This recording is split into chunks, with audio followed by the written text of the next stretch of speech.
लड़कियां क्यों अलग होती हैं लड़कों से? क्योंकि हम जन्म दे सकते हैं, हमारी वजह से दुनिया आगे बढ़ती है। हम अलग हैं और उसके लिए हमारे शरीर में भगवान ने एक ऑर्गन दिया है जिसका नाम है uterus. My name is doctor Surbhi Singh, I am a gynaecologist. हर एज के पेशेंट्स मेरे पास आते हैं, तो मुझे लगा कि एक वो एज होती है जहाँ क्वेश्चन सबसे ज्यादा होते हैं। वो एज होती है जब पीरियड शुरू होते हैं, उसके 1-2 साल के अंदर सबसे ज्यादा क्वेरीज आती हैं और जवाब किसी के पास नहीं होते। तो मुझे लगा कि अगर मैं इस एज पे हिट करती हूँ, मेरी एक फ्रेंड थी, प्रिंसिपल है वो स्कूल में, उसने मुझे सबसे पहली बार अपने स्कूल में सेशन करने के लिए बोला और उसने मुझे बताया कि इतना ट्रेमेंडस रिस्पॉन्स था, तो रियलाइज हुआ कि ये चीजें बच्चों में जानी चाहिए। फिर हमने गवर्नमेंट स्कूल में अप्रोच किया धीरे धीरे। अगर दिल का धड़कना नेचर है, उसका होना जरूरी है, तो उसी तरह पीरियड्स भी एक नेचर है। बच्चों ने हमें नाम दिया, टीचर ने एक दिन बोला आप ऐसे बात करते हो जैसे इनकी सच्ची सहेली, सारी बातें आपसे शेयर करते हैं। तो उन्होंने हमारी इसका नाम रखा सच्ची सहेली, और तब फिर हमने इसको रजिस्टर कराया।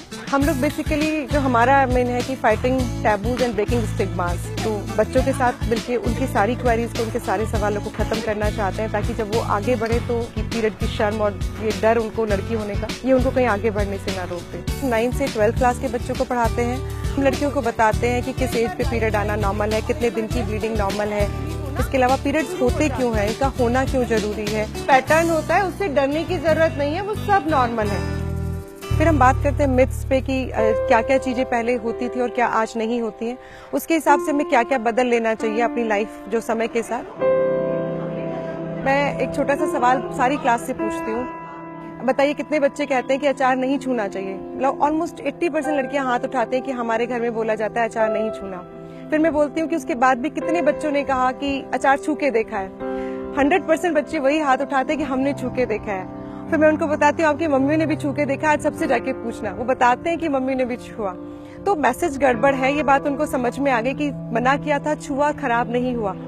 जैसे कि एक बच्ची ने बताया था कि उसके यहाँ तो इतना ज्यादा बुरा हाल है कि किचन में नहीं जाने देते हैं, खाने के लिए प्लेट उसको बाहर से ऐसे पकड़ाई जाती है कि जैसे, और वो किसी भी चीज को छुएगी तो उसके बाद उसको धोया जाएगा। और मतलब सबसे खराब बात ये लगी, उसने बताया कि उसके बाद गोमूत्र से नहलाया जाता है, मतलब उनको वो ज्यादा पवित्र लगता है। तो इतना ज्यादा उसके दिमाग में ये है कि आपको पीरियड्स हो गए तो कोई पाप हो गया, तो उन सब चीजों से वो बाहर निकालते हैं। हम लोग माइंडसेट पे काम करते हैं, कोई पॉलिसी या कोई चीजें नहीं बदल सकती। और एज ए डॉक्टर हम लोग की बात को वो वेटेज भी दिया जाता है कि हाँ अगर डॉक्टर बोल रहा है तो सही बोल रहा होगा।